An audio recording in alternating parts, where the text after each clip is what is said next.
Hey everyone, it's Connor with Jensen Seeds. Wanted to take a quick minute to talk about sudden death, share some tips on how to identify that out in your field, and a few thoughts on why we're maybe seeing this disease more this year than we have on years past. Now, sudden death actually infects that soybean really early in the year, right at planting. Now, we tend to see more infection on early planted soybeans, fields that are poorly drained or compacted, fields that have a history of sudden death, and fields that have high soybean cyst nematode pressure. Those are all conditions that can lead to higher infection rates of sudden death. Now, while infection occurs early in the spring, we don't tend to see the foliar symptoms until later in the year, usually around August, about 10 to 14 days after a rain event. Now, the first symptoms you might see out in the field is just some yellowing at the top of the leaves. It then can progress into some dark brown, dead-looking leaves.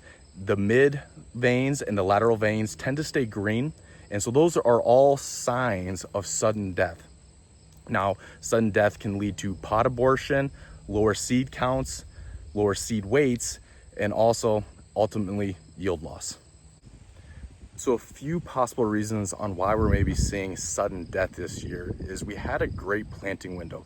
We were able to get our beans in relatively early. Some guys were able to get them in end of April, middle of April, but with that does come increased risk of sudden death infection.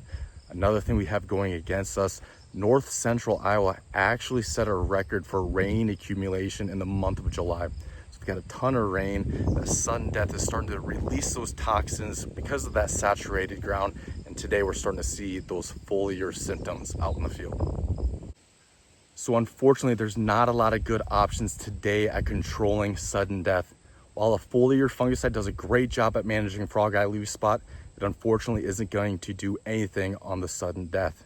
But there are some good options on the market right now, one of them being ILEVO seed treatment. Now, ILEVO does a couple different things. One, it helps manage sudden death. Some trials that have been run, they've seen about a 6.4 bushel return on average on trial locations that experience sudden death. Another thing it does is it helps manage soybean cyst nematode pressure. Now, north central Iowa does tend to have high soybean cyst nematode numbers, and that is another key pest that we try to manage. So as planting dates have continued to get earlier, especially on soybeans, growers that have incorporated ILEVO into their program have had a lot of success. Now, I'm going to add some product guides in the description below that go into a little bit more details on ILEVO and the sudden death. If you guys have any questions, feel free to reach out. And as always, have a great day.